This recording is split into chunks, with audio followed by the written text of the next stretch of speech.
다들 수고하셨습니다. 아까 보니까 두한시의 반란, 두한시의 내란, 전두환 자꾸 그때 올라요.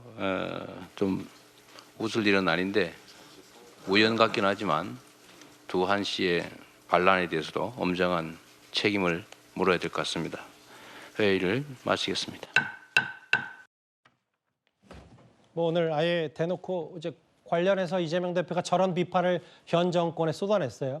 한동훈, 한덕수 두 사람을 싸잡아 비판했는데 일단 조국 대표에게는 잠시 뒤에 이어지니까 바로 만나보기로 하고요. 일단 저희가 준비한 화면을 좀 바꿔보겠습니다. 구자령 변호사님. 어디까지나 가정이고 앞서 만나봤던 지금 조기 대선 시간표에 대한 여러 신경전이 있잖아요. 이제 어쨌든 대통령의 임기를 못 채울 가능성이 거의 높아졌기 때문에. 그런데 만약에 야당 뜻대로 혹은 국민의힘의 몇몇 이탈표가 나와서 탄핵이 됐다고 가정을 할게요. 이번 주 토요일에.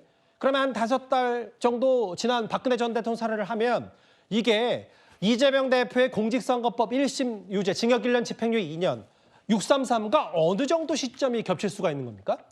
제가 보기에는 거의 완벽하게 겹친다 이렇게 생각을 하거든요. 지금 탄핵까지 가는데 5개월 정도 잡아야 되고 또 여기에 변수는 헌법재판관이 6명밖에 없습니다. 예. 탄핵이 인용되기 위해서는 9명 중에 6명이 찬성을 해야 되는데 지금 6명밖에 없기 때문에 전원 찬성일 경우에만 탄핵이 인용될 수 있거든요. 예. 한 명만 이탈되더라도 사실 또 직무에 복귀하는 상태가 벌어지기 때문에 이 부분도 또 정치권에서 어떻게 해결할지에 대해서 되게 난감한 문제가 또 발생할 수가 있습니다. 예. 그래서 저는 민주당 쪽에서 탄핵을 주장하는 것 자체가 본인의 리스크 때문에도 있지만 첫 번째로는 탄핵을 해서 국민의힘이 분열이 돼가지고 아예 보수가 괴멸되길 바라는 거, 그게 첫 번째가 있을 수 있다. 예. 그리고 두 번째로는 이 범죄를 옹호하는 집단으로서 프레임을 잡고 한동훈 대표가 또 다시 또 이제 지도력을 상실하는 거, 그것까지 노린다면은 경쟁자도 없다. 이런 부분이 있을 수 있고 지금 윤석열 대통령은 아마 수사가 진행이 될 것이거든요. 그렇죠. 제가 보기에는 한 달 정도 수사라고 봅니다. 예. 검찰에서 밝힌 일정도 제가 보기에도 동의하는 면이 있는 게 예. 한 달 정도면 수사가 마무리되고 그때는 신병에 대한 결정까지도 아마 나올 수 있는 정도까지 수사가 마무리가 될 것으로 보이고 예. 그때 만약에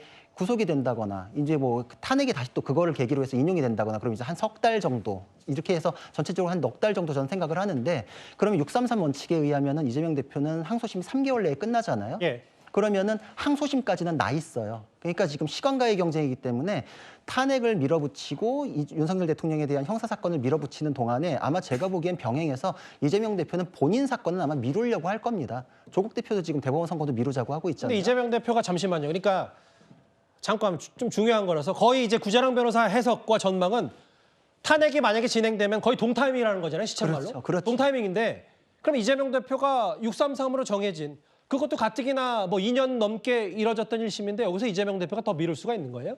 미룰 수가 없는데 미루려고 할 겁니다. 그러니까 지금 법을 지키지 않는 내용들이 막 터져 나오는 게 정성호 의원 같은 경우에는 국회의원이 법을 지킬 필요가 없다. 633 반드시 지킬 필요가 없다라고까지 발언을 했잖아요.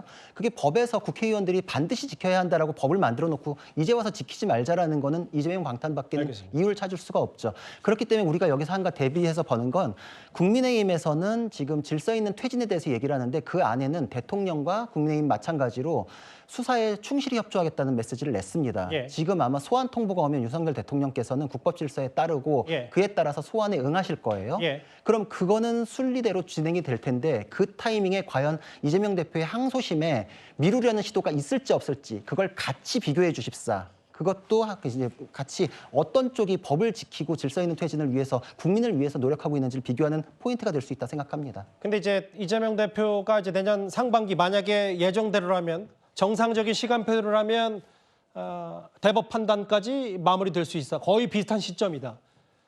근데 발등에 불이 떨어진 건 바로 조국 대표입니다. 또 한 명의 야당 대표. 조국 대표야말로 마찬가지로 사법 리스크를 안고 있는데 오늘 대법원이 발표한 내용이 있어요. 조국 대표의 12월 12일 대법원 판단을 예정대로 하기로 했다. 최진봉 교수님, 일단 조국 혁신당과 조국 대표가 이거 지금 중차대한 사건이니까 본인 재판 좀 미뤄달라는 취지 얘기를 대법원이 받아들이지 않았습니다. 그러니까요. 뭐 대법원 입장에서는 받아들이지 않는 게 일반적이라고 볼 수 있죠. 물론 뭐 중요한 정치적 현안이 있긴 하지만 예. 이게 또 여러 가지 문제와 오해를 불러일으킬 수 있기 때문에 그렇게 판단한 것 같아요. 그래서 뭐 법원의 판단이니까 이걸 뭐 어떻게 뭐라 할 수는 없을 거라고 저는 생각을 하고요. 예정대로 4월에 선고가 이루어지는데 어떤 선고가 이루어질지는 모르는 거니까요.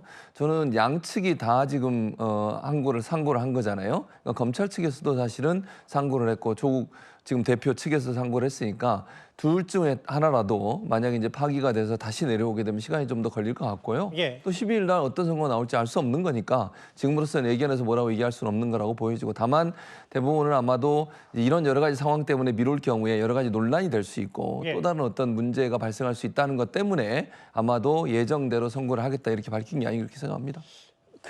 일단 뭐 예정대로 12일이니까 대법원의 판단을 조국 대표는 받을 수밖에 없는데 실제로 이걸 요청한 사례가 있는지 혹은 대법이 받아준 수례가 있는지 그 두 가지도 좀 궁금해요. 사실 저는 처음 들어봅니다.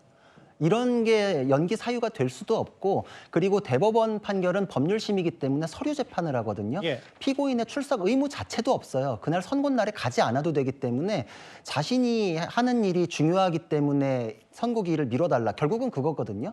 국회의원이니까 이 정치 현안에 대해서 나는 중요한 일을 하니까 미뤄달라. 다른 사람들도 다 중요한 일들이 있습니다. 그렇지만 이미 판결문은 써 있거든요. 예. 완성이 됐기 때문에 선고일자를 잡는 것이라서 연기 사유가 없는데 신청한 거는 이 정치 현안을 결국은 또 한 번 자기의 사법 리스크에 이용했다. 조국 대표는 법적 사유가 없는 것을 자기의 개인적인 일에 이용했다. 이렇게 볼 수 있습니다.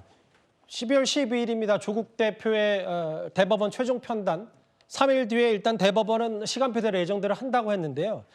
뭐 계엄 사태, 초유의 계엄 사태는 계엄 사태 별개로 조국 대표 개인적인 사법 리스크에 대한 대법원의 오늘 입장 발표회기까지 이재명 대표 사법 리스크와 함께 하나하나 이 조기 대선 관련 시간표 얘기와 묶어서 만나봤습니다.